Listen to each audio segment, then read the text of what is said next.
the kind of irony of the history of quantum information that the first real quantum information application that made the step into a commercial product that actually really is sold and gives some profit is the generation of random bits.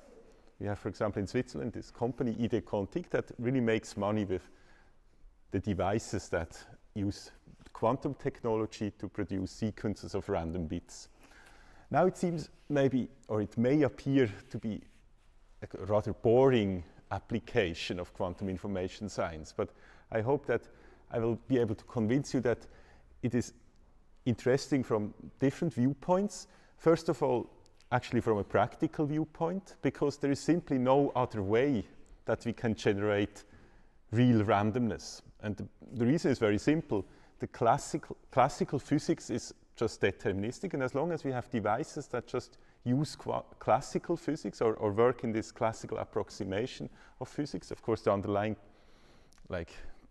transistor are quantum, but at the end we work on the information level, on the abstract level of information, on a purely classical level, we simply don't have any randomness. Everything is deterministic. So generating random bits is really a task that we cannot do with classical information processing devices. So from that point of view, it's in some sense much easier than arguing that we can factor numbers. So we can already here, for a very simple task, do something that is not possible classically. But there is another, for me, much more appealing reason why it's interesting, namely that this is an application which really, in some way, gives us, when we study it, some understanding of some very deep features of quantum mechanics that we didn't fully understand before. So it's one of the applications where the study in quantum information theory had some impact on the understanding of the foundations of quantum mechanics. And I would like to touch more on that part and hope to be able to convince you that randomness is in that sense an interesting concept. So the first thing I should make clear, and I think Gordon was already alluding to that, people have different opinions what randomness is. And it's not now my task to convince you of a particular opinion. I'll just tell you how we treat randomness in quantum information science and how we define it. And the first thing you should notice is that randomness, or whether something is random, whether, for example, the outcome of a coin toss is random or the lottery numbers are random, the answer to that question is not something that you can just give by looking at the outcome or the random sequence, also not by kind of studying just the process. It's always, so the property of whether something is random or not is a time-dependent notion. This may sound now strange, but let me give a very simple example. If I ask you, and let's suppose we believe that the lottery companies do everything correctly and so on, and they have some very good random source, and they ask you, are the lottery numbers that will be published next week random? Then we would say, yes, hopefully they are, otherwise we have a problem, or at least they're sufficiently random. But let's now suppose that I ask you, or that it happens in a year that for some reason the lottery company just produces again the same numbers that were announced now in a year from now. So they just, after a year, use again the same number. They don't invoke their device any longer. Of course, they will publish exactly the same numbers that they publish now in a year. So there's, in some way, if I look at the numbers, there is no difference. They are just the same numbers. But of course, we would say they are no longer random. And the reason is just that we have now a year that passed. So, and what does that mean? The randomness was already known before. So it's no longer random because it's correlated to something that existed in the past. So this is now just an informal thing. Let me make that more precise. So what people in our field usually do, they draw, although we are not doing relativity, they draw something like a space-time diagram. So, space is upwards, time is upwards, and space is horizontal. And now we think of randomness always as consisting of an event in space-time. So some point in space-time, which I call T for trigger event, where we essentially start to produce the randomness. You could think, for example, of a casino that has its wheel, and at some point you decide you now want to actually turn the wheel and let the ball roll. So this is the time when you trigger it. So actually, more precisely, the time, this t should be the time when you no longer allow anyone to bet on a number. Because then it takes some time, the ball is rolling and so it's in general some physical process, or a dice is rolling, or the coin is flying, that when if I toss a coin, and at some later point in time, I have another event, or this is not just an event, but I could define an event where the random number is now visible. This is usually, of course, later in time, and it's usually in the future light cone of this trigger event. That's natural. Now, this trigger event is important because if you now want to ask, is the random number that has been produced random, then what we have to do is to ask ourselves whether it's not correlated to anything that existed earlier than the trigger event. And so the way this is usually formalized is that people say, let's just call E anything outside of this future light cone of the trigger event. So everything that is not in the causal future of the trigger. And then the definition, we say that R, let's say we model everything by random variables, we say that R is truly random if, and this is now important, if the probability distribution, and now we are not only talking about the probability distribution of R, but also about the probability distribution of everything at the outside of this light cone. And the requirement is that this is essentially a product distribution. So I write it maybe like that. So it means that R and E are statistically independent. And of course, this is the other requirement, which is the usually tested one, PR itself is uniform. So for example, if I think of R as a bit, then it's just a uniform bit with equally likely 0 and 1. But the important and non-trivial part is this part here. So we require from randomness that it's not correlated to anything that existed in some way before the trigger event. And before, of course, means it should be before in any reference frame, so I just draw it outside of the future light cone. I mean, this E is everywhere. It could also be here, and so on. So that's the definition. If you now think back of the example of the lottery numbers, there's really a difference. So in the first case, where we produce new lottery numbers, we clearly say now we bet, and now the machine is invoked, so this is the T, and then later the numbers are announced. If I now later again decide to announce the same numbers, then of course, the corresponding trigger event, the time when I would say you can still bet or so, is of course later. So the R, so there's now something. So in that case, I would already have for the new trigger event some other information, the past lottery numbers, which would be correlated to that. So that's why one should, when one talks about randomness, sometimes people emphasize that they say with respect to the trigger event. Just to emphasize that it doesn't make sense to just call something random or not. And that's important. That resolves a lot of confusion that people have about randomness. They discuss, is this random or not? But they forget that we always have to specify with respect to what. Because it's really about correlation at the end. And it's easy to think of it when you think of this, of a casino example, that when does the thing has to be unknown and when can it be known? Of course, once the ball has settled on one number, this information will be spread all over the world, and so there's a lot of correlation, but it's not, the number is not correlated to, should not be correlated to anything that existed in the past. So that's maybe already one of the most important, let's say, concepts I wanted to convey in this talk, but it's in some way the starting point of the discussion.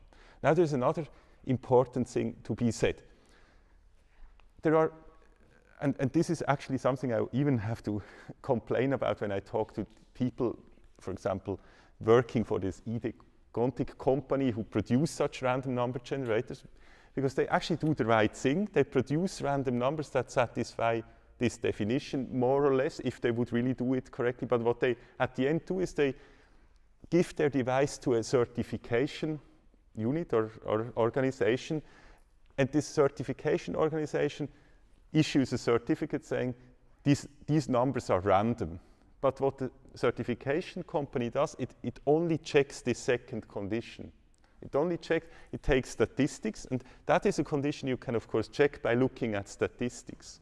But you will never, from this thing, be able, for example, to distinguish a device which produces new random numbers from a device which has, on an internal memory, already a long sequence of random numbers stored that were produced in the past, maybe the old sequence of lottery numbers, and just outputs them.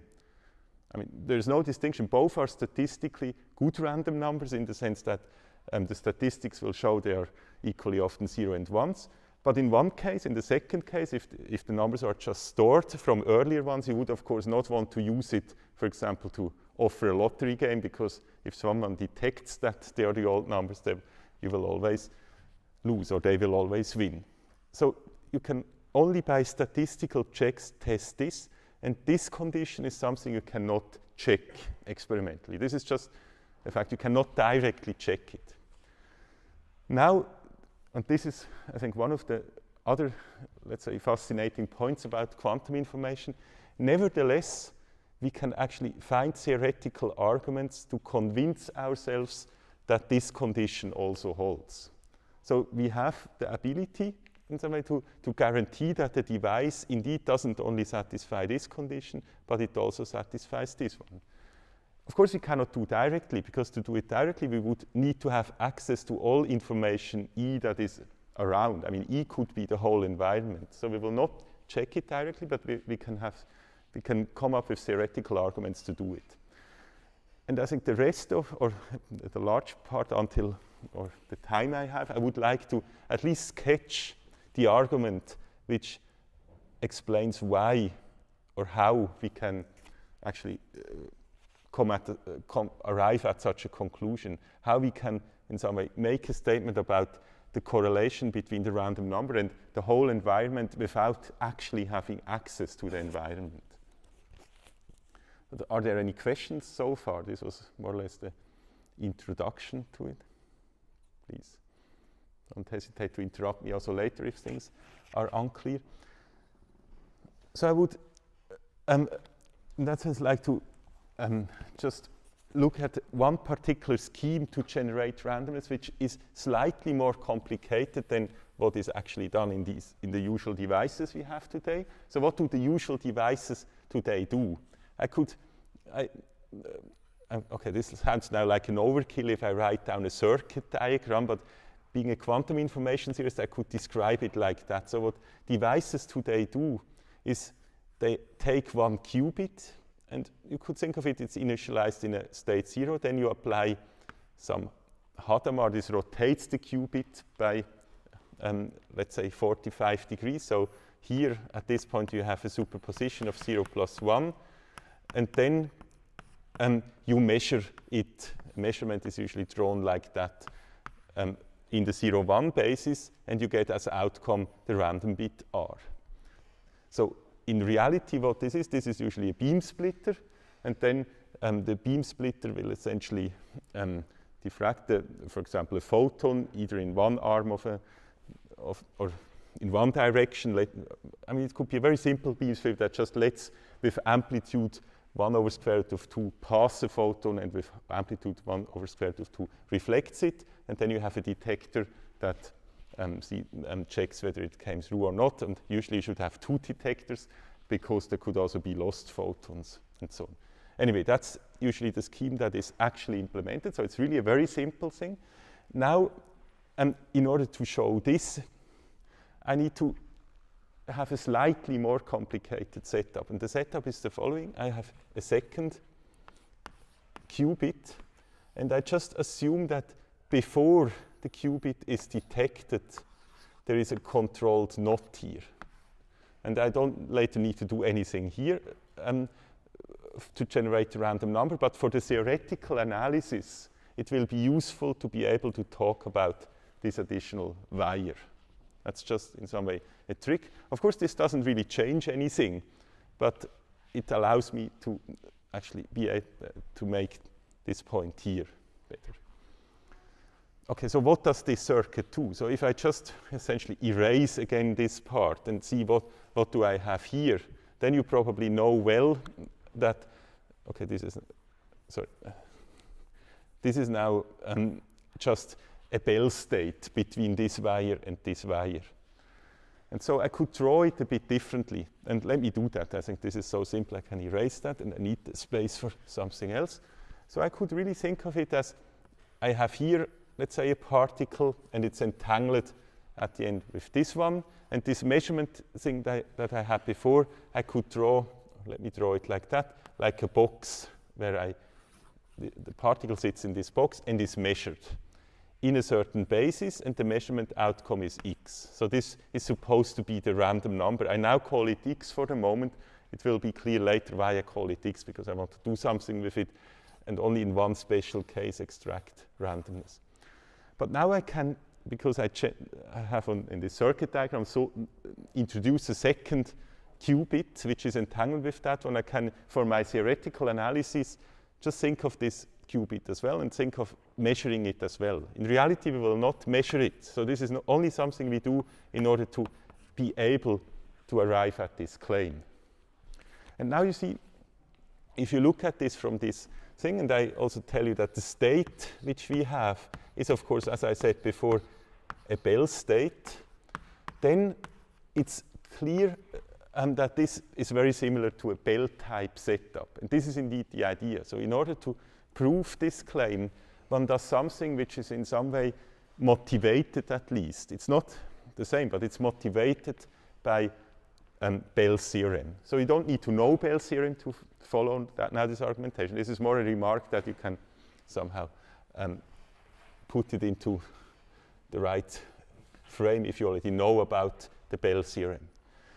And indeed, what I now do is I think of here as I extend this a bit further and say, in principle, I would have the freedom to measure this qubit in different bases. Of course, at the end, I'm only interested for this claim in one particular measurement, in the measurement of something we call the computational basis, the 0-1 basis.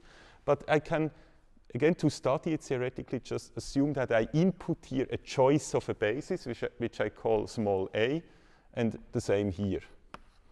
And to make it simple, I could think of this a as just being an angle. This angle tells me how the basis is rotated with respect to the computational basis. So we now have a very simple setup. So I have here a basis, which I just draw here as, let's say, the horizontal line would be the 0 basis, and this a is the angle by which it is rotated. And here I do the same, so I measure here also with respect to a basis, which with respect to the 0-1 basis should be rotated by an angle which I call b. Okay, so that's the setup. Now, the original number, the one that corresponds to the one that I would generate in a real device, is actually a number that so the r, the r is, so I define as being x, the outcome of this, for a particular choice, namely for the choice when a is 0, when I don't rotate it. So that's the connection to the randomness. So I somehow introduce additional things I could do but don't do. I could measure it in a different basis, but I actually only measure it to generate randomness in the computational basis. But in order to run my theoretical argument, I think of different choices. Now there's one additional thing you need to know about this setting, and I will not derive it, but I guess everyone who has had a basic quantum mechanics course can derive it within at most 2 minutes. Namely, if you now ask yourself, what is the probability that x is not equal to y? So that these outcomes are not equal. And let me here just use this notation that I write here. Of course, this depends on the choice of these measurement bases. So what is this probability? There's a simple expression for it. So maybe you know that obviously if a and b are both 0, then we will always have the same outcome. So it's the probability that they're not equal is 0. And this is even true if a is not 0 and b is equal to a. But in the most general case where a and b are different, this is given just by this expression here. So it's the difference, the sine square of the difference between the two angles. And that's very easy to derive. I'm not going to do that. But this is something I'm going to use now for the argument. Now there's an argument which usually when you see it for the first time, it's kind of surprising. It sounds a bit as if one is cheating. But let me nevertheless present it, and I'll assure you it's not cheating. But I will use something in this argument which is kind of responsible for the kind of matching of it. One, let's say, property that this setting have, which I in some way assume it to have, is that obviously, I mean, the reason why I now introduce this additional thing is that I can here do stuff and I can do stuff here, and these things should not influence each other. I mean, we know, and this has even been confirmed, of course, experimentally, and it's also not contradicting quantum theory. The choice here of how I measure this thing does not influence the outcome here. So the probability distribution here of this thing is independent of this choice B. This probability distribution just depends on the reduced state here, on the marginal state, which is a completely mixed state in this case. But whatever I do here, I cannot change anything here. That's a property that we call non-signaling, but it's just essentially the property that you need to satisfy in order to make sure that, for example, quantum theory does not violate relativity. I mean, if this was not the case, I could just separate these things and do these measurements at space-like separation, and with that communicate the signal from here to here, if that would depend on that. So that's not the case. And that is something I'm using. Now, the core of this proof is something which is technically extremely simple. What I'm asking is, let's suppose, so I want to show that this is independent. So I want to show that in the case where I choose a equals 0, the r, which is equal to the x, is independent of anything else. Okay, how do I even talk about this E? Let's suppose, and maybe I will use this for something else. Let's suppose that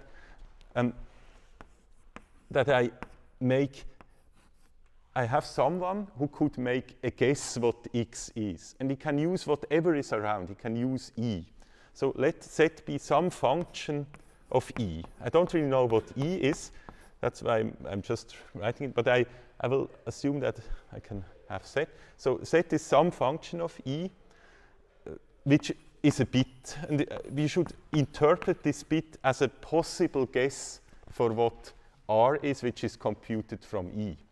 Now, if it was true that E is indeed independent of R, then whatever this function is, this set will be a guess which is equally likely wrong and right. I mean, if you guess a bit from information that is completely independent of R, then with probability 1/2 you are wrong, if this bit is uniform here. So R is a bit, and you have E, and if this condition is satisfied, then this is the case. But it's also, the opposite is true.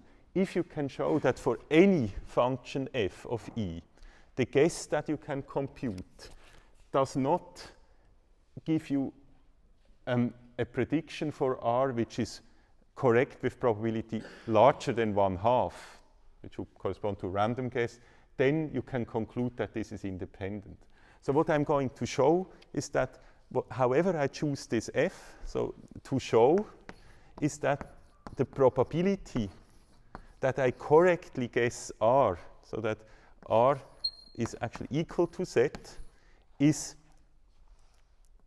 bounded by 1/2. So I cannot be better than a random guess. Actually, it's equal to 1/2, because if I could do it with less probability, I would always say the opposite, but let me write it like that. So this probability is, by the way, equal to the probability that x is equal to Z, because I defined x to be R, but I write here, just to remember that the choice A was 0. I mean, the R is only the x when A is 0, when I measure in the computational basis.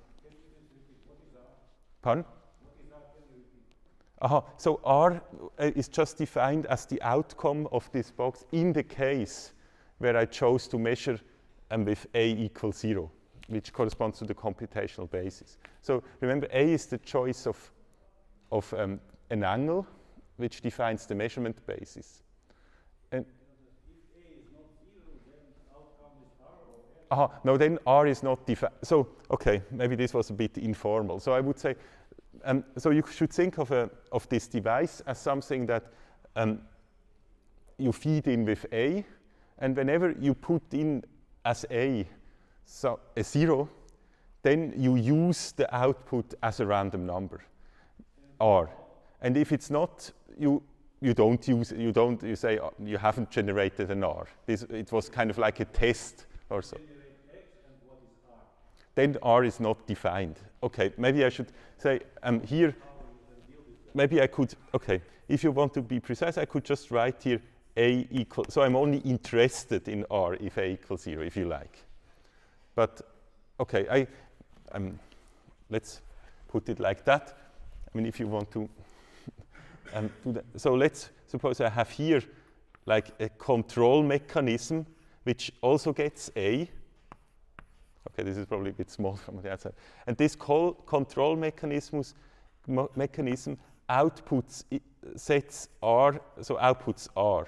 And what it does is that if A, okay, maybe this is a bit, I think this definition is now known, so let me write this a bit more specifically. So what does this control mechanism that generates R do? So the control mechanism looks at A. If A is 0, it just outputs R equal X. If A is not 0, let's say it outputs some symbol that indicates that R was not generated. And now, if you want, I could now say, now here I'm interested only in the case if R was generated. So I would say this is what I'm. So this is now made more precise. I hope this clarifies the issue. Or, okay. Okay. So, but the important point is that we can now focus on this. So what I want to show now is that in the case where I input A0, I want to show that however you calculate Z, the chances that you will hit the right value of X will be bounded by 1/2. That's the goal now. And that's technically extremely easy, but conceptually it's kind of an interesting step that one makes. Okay, so how do I do that? So the first thing I do, because I will need to write this often, I will just call this probability that I'm interested in small, okay, this should be a small p. This is just to save some space on this blackboard. So this is the probability we're interested in. We want to show p is smaller or equal to 1/2.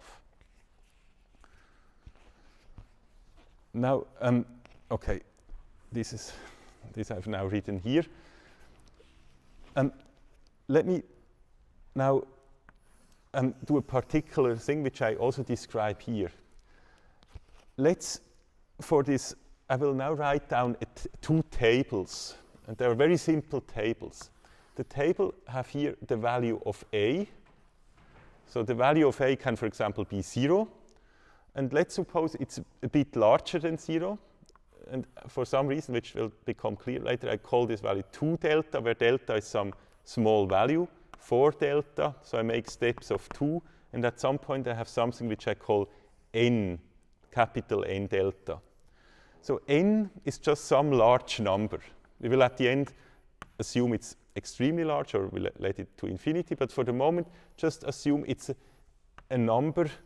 It's a natural number, but let's suppose it's an even number so that this here makes sense. So n is just some large even number. And delta is chosen as pi over 2n. So you see, with that choice, n times delta is just pi/2. So this will be pi/2. So I've essentially just discretized the angles between 0 and pi/2.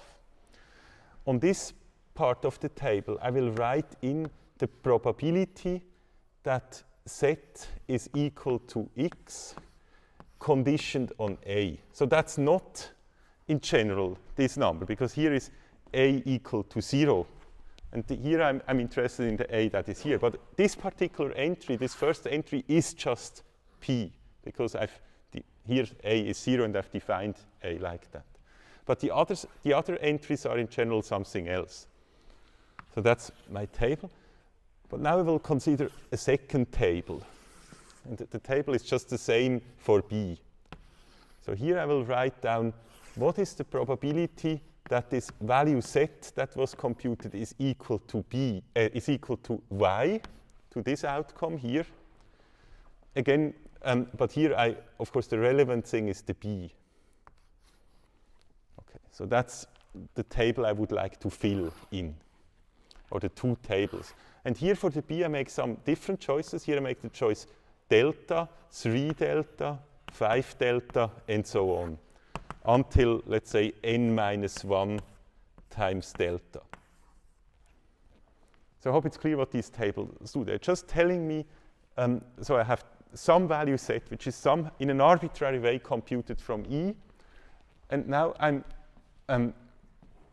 of course, this P I don't know this P. And now I want to say something about the entries. I want to say, what can I say about how likely is Z equal to X if A is, for example, 4 delta? That I want to say. And how can I say something about that? What I'm going to do is I use this thing here. And for that I will introduce one, or I need to make one small kind of calculation. And let me make it here. I think that's the remaining space that I'm not going to use. I think this space-time diagram is clear in the meantime, and we are not going to use it any longer because we have written down here what we want to prove. So I will do and this is kind of the whole step. This is the only technical step that I'm going to do. So far I essentially only introduced notation to do that step. So, okay, I have this claim Z is equal to X given A equals 0. Let me write it like that. So that's P by definition. So I've just copied that. Now, I can also write that this probability that Z is equal to X this probability cannot depend on B. So I can write whatever I like here for B. So why is this true? So why is this equality true? It's true because I said before, whatever I do here will not influence the behavior of X. And Z is anyway a fixed value that was calculated before. So we assume, by the way, that is clear from this space-time diagram, E existed before. So Z is fixed before I even choose these measurements. So that's why conditioning here on the fact that B is delta, that I chose this particular angle for B, doesn't matter.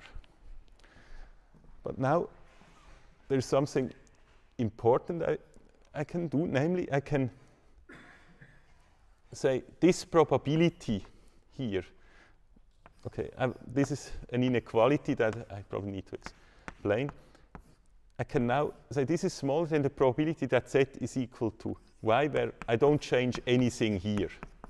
So that's the only, let's say, complicated or slightly involved step. So plus, and here I write sine squared of delta. So why is this true? So, okay, this is actually quite easy to see. Let's suppose that, so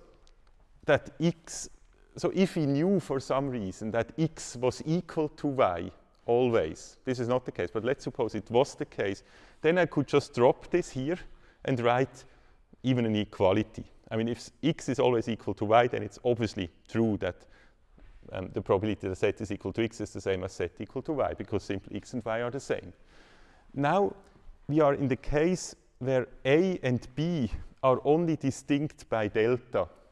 So I can now use this formula and say, well, for this particular case, so if A is 0 and B is delta, this formula gives me here sine squared delta. So in other words, I know that the probability that X is not equal to Y is upper bounded by this quantity, sine square of delta. But if x and y are almost equal except with this small probability, I can still say that this is almost equal to that, and here have to correct by this probability. So this just takes into account that with this small probability, x may actually be different from y. So that's just probability calculus. One could make this even more formal, but I think it's obvious. If I say this value that I write down is always equal to that value I have over there, but I also know this value over there is almost equal to another value, then I can also say that my guess is equal to that one, and that's what we're doing here. So just to simplify the table, I can here, let me call this epsilon, sine square delta. And I can now therefore say the entry that is here, now I just use this equation here, the entry that is here is certainly larger or equal to p minus epsilon. I mean, that's essentially just using this, and this is p, so I just take this epsilon on the other side, and this is the entry of the table. I mean, maybe I could, if you want, write an additional step, just to be precise. I mean, here, of course, now we are only talking about y, so I can drop the mentioning of a. And so maybe I should write it first like that. And now you see this is exactly the entry I'm looking for, this one here. And so I don't know it exactly, but I know whatever I have to write here is larger than p minus epsilon. That's the crucial step. Pardon? Aha. Okay, I could also write, I could equivalently have written here in this field smaller than p plus epsilon. So it's just in between p minus epsilon and p plus epsilon. It's in this interval. But for the argument, I only need one direction. It would even work with the other. It doesn't matter. So I just chose one. And now you can see the step I did to get from here to here can, of course, be repeated. Yes? You said you write 2 tables. Yes. Yes, sorry. This thing here should really be, okay, it's really unfortunate actually that I wrote them next to each other. This should really be this is a different blackboard. Yes, right. That's crucial. That's why I said, okay, that's coming from this, what I call non-signaling condition. So I said, whenever I'm talking about y, and properties of y and probabilities of y, I don't need to worry about a, because even I could think of this being in a space, I mean, if you want to think physically, you could think, do that on the moon and that on Earth and do it at the same time. So then you haven't even chosen a from the viewpoint of this thing. And of course, you can talk about the value. Yes, so thanks for this question. It's really important to not, otherwise the argument doesn't work. So it only works because they are separate tables. That's crucial. Now, and that's why I could make this step, by the way. So you see here there's only a b. This was exactly the step I made where I said a is not relevant. Now, I could repeat the same step to get again from here to here. I don't know whether I should. Okay, maybe it's good if I repeat it once, because the step is a bit surprising. So let me erase this and just write it down again, but for the next step. And I think this is in some way useful to do it once again. So we have now already identified, so the entry that I've written down there is the entry which tells us what is the probability that z is equal to y if b is chosen to be delta. Now, again, because I'm talking here only about y, and z is anyway fixed before. Z has been calculated before I even chose a and b. That's what so that's important. So z is a value that is computed from E, and E is something outside. That's why I had this space-time diagram. E, maybe I draw a small version of it here.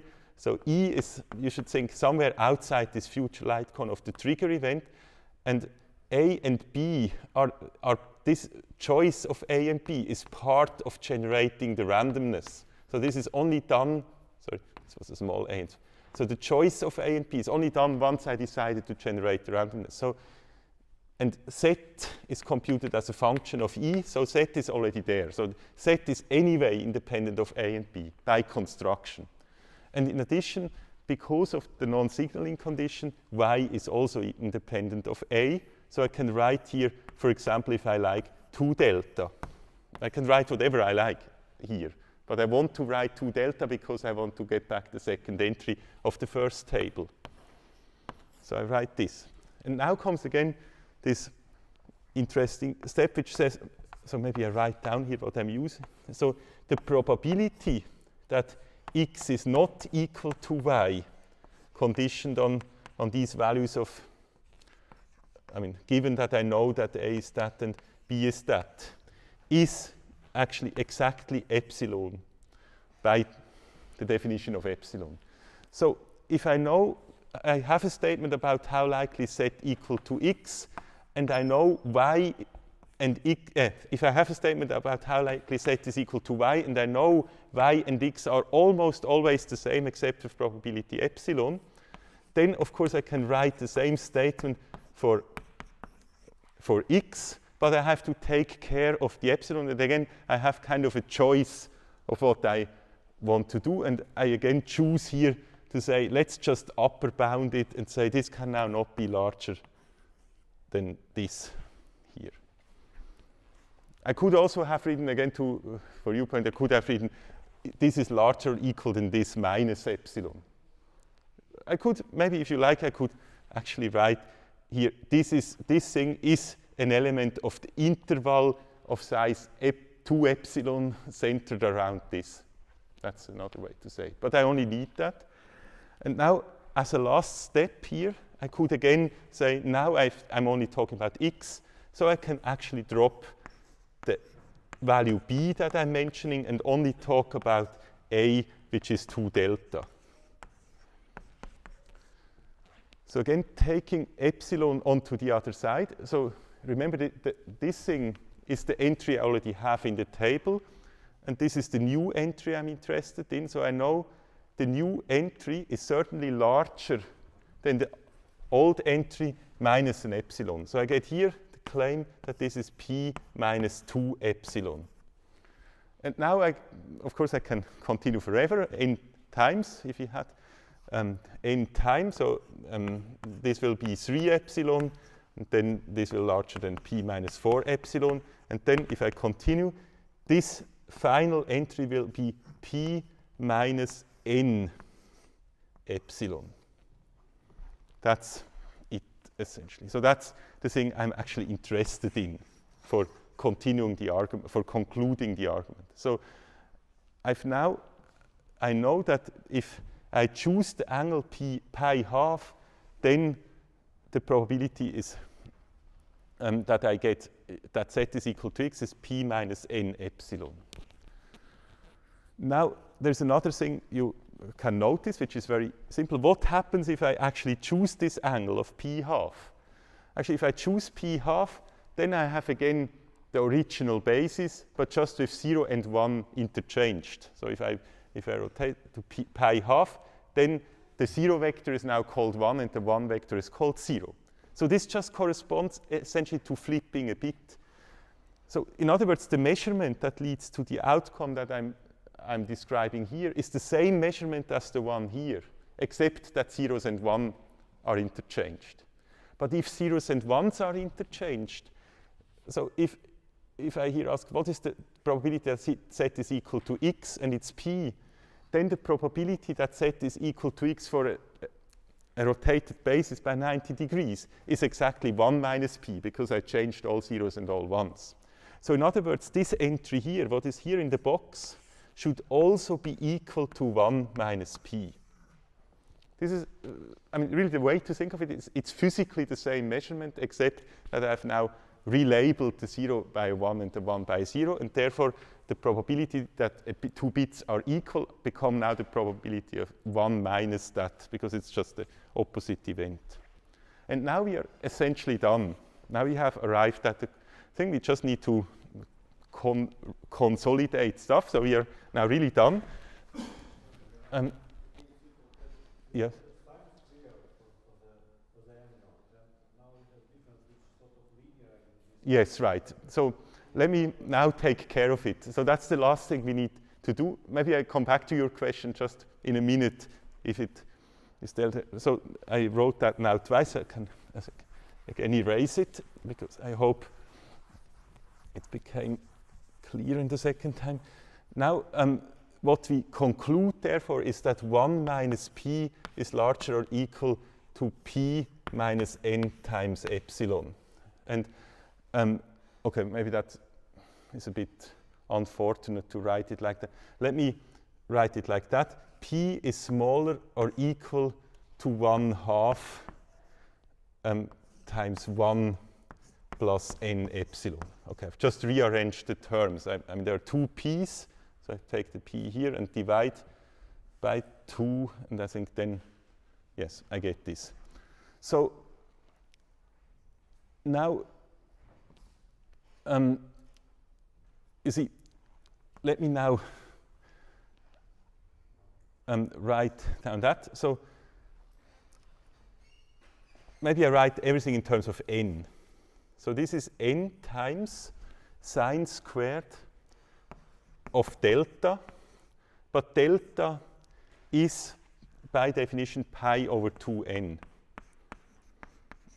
Now this is approximately, I mean n is anyway large, so to a very good approximation, and even as a bound, actually you can, it's even, I think, true as a bound. This is bounded by n times pi over 2n squared. So this is essentially of the order 1 over n. Okay, I could even write down the prefactors, but you see, as n goes to, I can now take n arbitrarily large. I mean, n was really an arbitrary choice. I said, let's just take any integer n, any even integer n. So in other words, I can actually make this term arbitrarily small. So in the limit of n going to infinity, I get the equation that p is smaller or equal to 1/2. And that's exactly what we wanted to show here. So we have now concluded that indeed the p-value, the value how likely can I predict x, is smaller or equal to 1/2. So as I said, when people see that for the first time, they think usually, okay, there's some cheat going on. But this is really a very fundamental argument that is really in essence an extension. It's really an extension. It's not Bell's argument, but it's an extension of Bell's argument, which has been used in the foundations of quantum theory to actually argue that quantum theory is a complete theory. Because what it tells us is that if we do a Bell-type measurement, and if someone would tell you, maybe quantum theory is not a good theory, because quantum theory tells us this is equally likely to be a 0 as it is a 1. And of course, that sounds like a completely uninformative statement. If you do an experiment where something can be 0 and 1, and someone tells you, it's equally likely 0 and 1, then you're in some way unsatisfied. And you could now ask, could there be a theory that does better? Could there be a theory that tells you, at least in some cases, maybe now the probability that you get 0, depending on certain parameters here, is now 0.4, but not 1/2. That would already be a better theory because it would give you a more accurate prediction. It would allow you to more often predict the right result. So what this argument shows is indeed there cannot be a better theory in that sense than quantum mechanics unless you violate one of the assumptions that entered this proof. And what was the assumption? The crucial assumption that entered into this proof, to say it in Gianni's term, was that these are separate tables. And that's the non-signaling assumption. So that's the assumption that if I do here something, it has no influence to that. So in other words, the statement, the theorem, which I now don't want to phrase as a theorem, that is essentially proven by this proof. So I have now seen the proof of a theorem. The theorem would tell you that if you assume that you have any theory that still respects Einstein's relativity notion of non-signaling. So the theory should be such that you cannot send a signal faster than light. And at the same time, the theory should reproduce all the results, the statistics you already know from quantum mechanics. So the theory should not kind of tell or contradict quantum mechanics. It should at most extend it and make a more precise statement, but it should not tell us that something was, I mean, it shouldn't contradict experimental results we have in Bell tests. Then this theorem tells you such a theory will never be able to predict the value that you get out here better than with probability 1/2. And that's really, in that sense, I mean, if you now come back to this, this is really what we mean by true randomness. So true randomness is to be understood in an extremely strong sense. It's to be understood that there's really nothing, I mean, you see, we assume nothing about this function. We just assume the set can somehow be calculated from E. So the only thing we actually needed here is that the set existed before A and B are chosen. Otherwise, we would not have been able to argue, again, that if I want to say, if I here add a B, then this should not influence this probability. Of course, if Z was chosen later after the B was chosen, or if Z could depend on B, then this would no longer work. So I could not here just write A without the B. So the only thing I've assumed about Z is that it was generated before the experiment was started. But otherwise, it's arbitrary. And that's, that really is the reason why we get this kind of strong claim and can say whatever it is, as long as it's outside of this light cone, we can prove that at the end, the randomness that is generated here is actually uniform.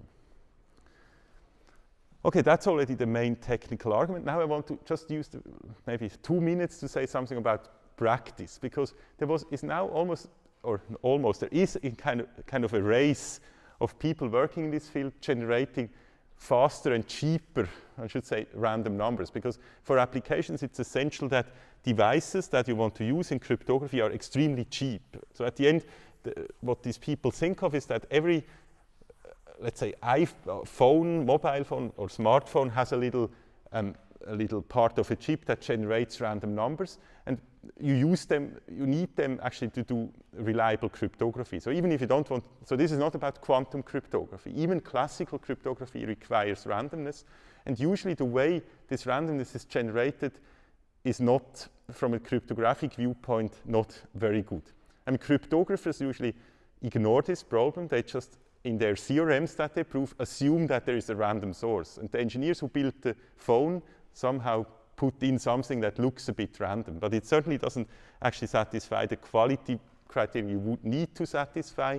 And there are many attacks that became well known, even before the time of smartphones, where exactly this weakness was exploited. There's a very famous paper from EPFL where someone found that essentially 2% of all keys that are on the web are obviously not generated from good randomness and can immediately, for that reason, be broken. And this is substantial. Okay, anyway, so we want to have cheap randomness, and now the point, what these people are doing, so the general mechanism is always, in some way, to come back to this, you somehow have a source and you measure it. So that's the mechanism. Now the problem in reality, so here you have an outcome R. The problem in reality is that the state which is supposed here to be a pure superposition state will not be pure. It will be some state, let's call this S. It will be some density operator OS, which is somehow, maybe, if one is good in experiments, maybe close to such a pure state. I mean, this should be, of course, okay, I shouldn't write this formally like that because that's a density operator and that it's not, but I guess you know what I mean. So if in reality you always have not a pure state. However, what you can now, and that's the other thing that was developed in the last few years, what you can do is you can nevertheless achieve the almost perfect goal. And the way you do it is the following. You just call this not randomness, but you call it raw randomness. Okay, that's just the labeling. But then you put that into some other device, which is a purely classical device. There's no quantum stuff here. You just put in this raw randomness, and this device is called a randomness extractor. Essentially, this is just a classical function. This is a program that you can run on a classical computer or on your smartphone, and it in some way intuitively just compresses the random number. The way you should think of it is that it makes a long random sequence of low quality, turns it into a high quality random sequence. So that's the final good quality randomness. And as an example, let's suppose I have 2 random bits, and for some reason I know that one of them is actually not random, but not previously known to you. If now I feed these 2 random bits into an extractor, the extractor could, for example, just calculate the exclusive OR of the 2 bits. And then you can easily see that if there are 2 bits and you only know one of them, the exclusive OR of them is still completely unknown, it's still uniformly random, even if you knew one. So, and that's essentially the working principle of an extractor. It compresses the stuff. Of course, it does it in a way that not only, I mean, that is more clever in some way, but at the end it's the same principle as this example. So now the only thing you need to know, these extractors are kind of universal. And that means the only thing you need to know here is whether this randomness contains sufficient randomness. You don't need to know where it is, in which bit. So the only thing you need to know is you need to know the entropy of that. And this is maybe just now for a bit more for the experts, but it makes the connection to what I said here. So what you have to do is to calculate a certain quantity, which is called mean entropy. And this mean entropy is actually calculated for a state ρ, which includes S and E. Now you should complain and say, okay, you don't have access to E and so on. But okay, there's a formula that you can look up that tells you if you know a quantum state SE, you can calculate this thing. And this will essentially tell you this entropy is almost precisely the amount of randomness of pure random bits you get out here. But what's this thing here? So what rho SE is you kind of make a worst case estimate and take what we call a purification of rho S.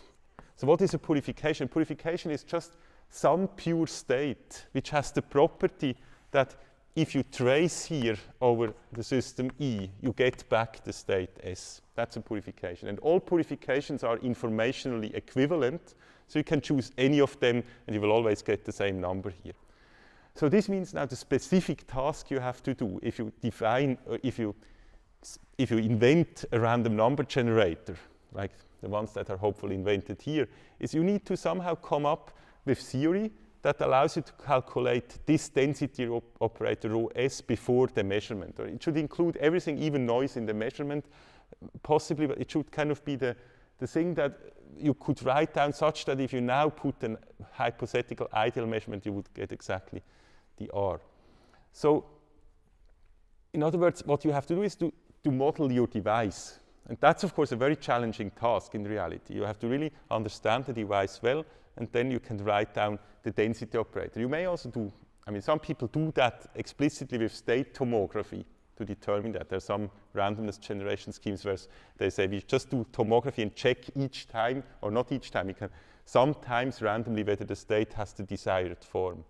And then it's purely mathematical. Once you have this state, you just calculate the purification, put it into this formula, and the formula tells you how much random bits you get out. And the extractor only needs to know that. So essentially you could think of it, you can go to the market or to people who design such extractors. There's a whole industry of them.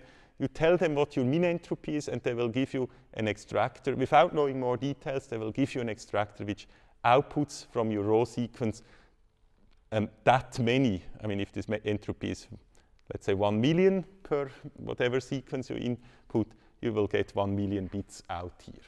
So that's how it works. So that's how this whole thing now connects to practice. But the guarantee you have, if you did this calculation correctly, of course everything now depends on this rho S, and in the ideal case I assumed it's a perfect Bell state and so on, but if you do this correctly, the guarantee is the same. You have the guarantee that at the point where you start this whole device, this is the trigger point.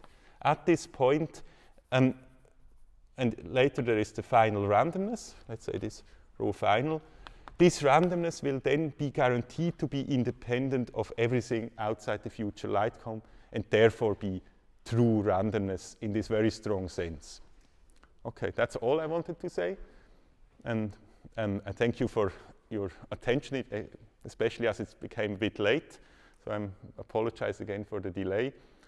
But thanks nevertheless for the attention, and I'm happy to take questions if there are any.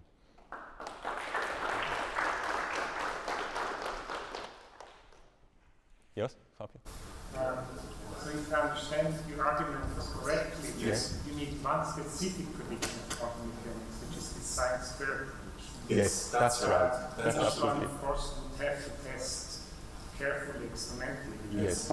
And I think it's not the same as what spell tests do. Yes, that's right. So that's a very good comment. So I somehow said maybe in some way something even too weak. So in some way you could say that when I before said or talked about general theories that should reproduce quantum mechanics, they only have to reproduce that particular prediction for that particular experiment, and then you can already show it for that purpose. Now in Bell's case, you can actually regard Bell's case as the special case where this large n is equal, now you have to see about, I guess when it's equal to 2. You have just two measurements and they actually more or less correspond to those. But Bell arrives at a much weaker statement for that purpose. So for that purpose, Bell's statement would not be sufficient. Bell would just say, in some way, there cannot be a variable that already determined the outcome. But that's, of course, not satisfactory. For example, if you have some variable that is with 90% equal to the later outcome, then you're also unhappy if you want to use it for randomness. So Bell only tells you there's nothing that would have determined it completely, but it leaves open whether there is still something that would with high probability allow you to predict it. Yeah, so that's a very good point. Thanks for raising this. Yes? My argument about P, which is less or equal to 1/2, and show that P is actually exactly equal to 1/2, because you can choose another function f2, which gives results like 1 minus. Aha, yes, okay. And then you show that the Yes. sum of the probability of P1 and P2 is equal to 1, and since both of them are less or equal to 2. Yes. Yes, that's absolutely right. I should probably have said that because one actually does that. So indeed, what you're saying is essentially that if I managed to find some function which gives me a value set such that the probability of predicting x is, for example, 1/4, then I would immediately actually also have a value which would predict it with probability 3/4. I just changed the thing. So actually this result here immediately implies that it must be an equality. Okay, I should have said that actually for clarity, but thanks for remarking this. This is an important final step on us to say the probability is indeed just 1/2. It's also not smaller. Yes? If I understand you correctly, you made another implicit assumption, namely that A and B do not depend on Z. So they are random numbers by themselves. So Yes. how you can make the choice of A and B Yes. independent of Z. Yes. Okay, so maybe I didn't make it completely implicitly because I said these A and B here have to be chosen here, but you're right. I mean, it's absolutely correct that one needs to assume that A and B are, that Z is independent of A and B. So now there are two answers to this concern. One is a theoretical one, which is the one here, because here the way I argue is just about quantum theory as a theory. And quantum theory as a theory, of course, allows me to choose a variable independently of something else. And that's a possible choice. If I use as a theorist quantum mechanics, I can do these calculations and I can just assume that I choose it like that. Because you see, this argument is only about, and that's why I made at the beginning this point, in practice we are only interested in the particular case where A is 0. And this whole argument is only like it's kind of a thought experiment. What if we had measured in a different thing? We don't actually do it, but we know what the theory predicts if we did it. So, in other words, the theoretical answer is that if we already take quantum theory for granted, then this is not really an assumption. I mean, then it's just part of the theory. I mean, the quantum theory tells me I can measure in whatever basis I like. Now, I think the more interesting thing is, and I guess that's probably how I should understand your question, is about if I now really wanted to do that. And indeed, if I really wanted to do this experiment, then I would run into exactly the same problem that all Bell experiments run into, including those experiments that were called loophole-free. And these experiments all have the problem that at some point they need to actually really make this decision. So I should just be clear, there's no experiment anywhere in the world that can guarantee that this choice is random. There were different ideas of how you do that. For example, is the idea to use a quantum random number generator to choose this A. But this is, of course, at the end cyclic, because this whole argument is to show that quantum mechanics gives randomness. So you should not do that. But in the loophole-free Bell tests, they did exactly that. It's kind of really cyclic in that sense. Of course, they are aware of that. So they're not pretending it's not. So they are absolutely clear about this, but that's an assumption that is there. There are some very recent experiments from the Zeilinger group where they had the idea to say, let's just here on this side take for A some observation of some astronomical observation of some star that is far in this direction, and let's take here something that is far in this direction. And now if you would want to claim that A is not random, you would need to assume that these two stars somehow talk to each other and collaborated. Of course, that's, you can see there's a story behind this. You can just not. So the clear answer is experimentally, there's no way you can do it. And this is just another way of saying the world could be, how Bell called it, super deterministic. So that nothing is at the end random, not even these choices. We would never notice it. But that is indeed a logical possibility. Zeilinger once made this statement because I asked him once, and his answer was, because he does these experiments, so that's why I asked him, he says that if this was the case, if he didn't have these free choices, he wouldn't want to be a physicist. So you could say, by assumption, if you do physics, it only makes sense if you have certain choices. But that's now maybe more the philosophical answer. But yes, no, there's no way to guarantee that. But in theory, we can. So the theorem that I mentioned is nevertheless correct independently of that, because it's just part of assuming that quantum theory is correct. I mean, it would be also part of assuming that the theory that would be better still allows the choices. I should say that, to be more precise. Yes, John?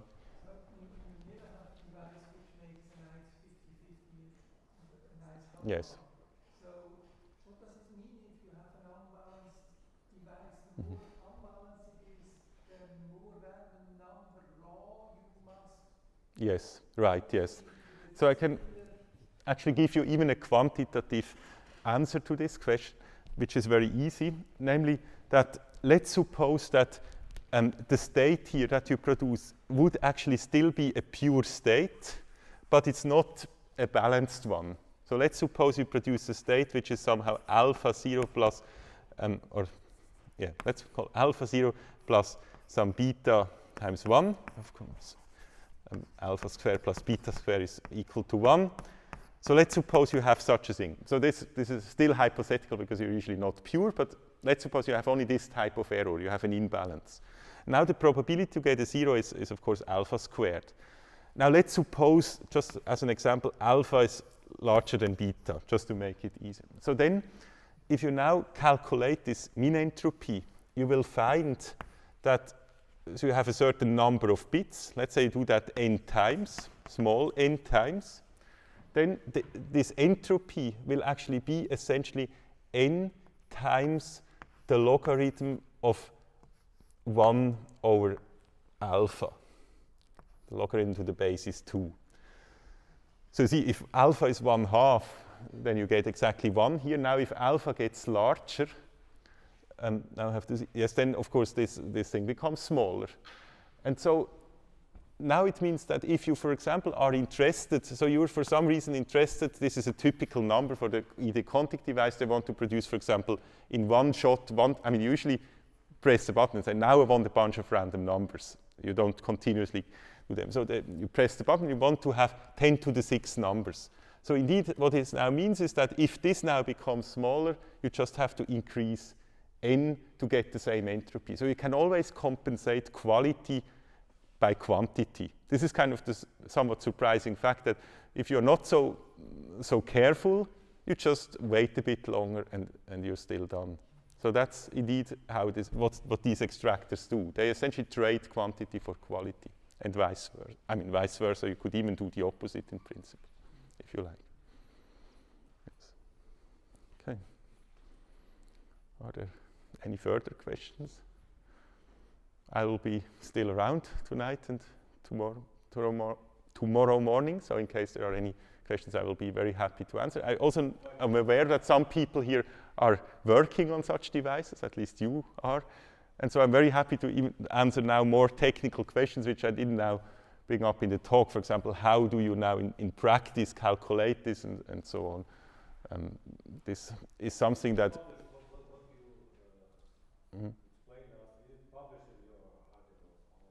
Yeah, so, okay, the question is this published? So I now talked about various pieces which are published and somehow distributed over various publications. This thing, which is maybe relevant if you want to design a device here, that's described in a paper that I wrote together with Matthias Treuer and a former student, Daniela Frauchiger, which you can find on the archive. Yes. Okay, that's all. Okay, thank you.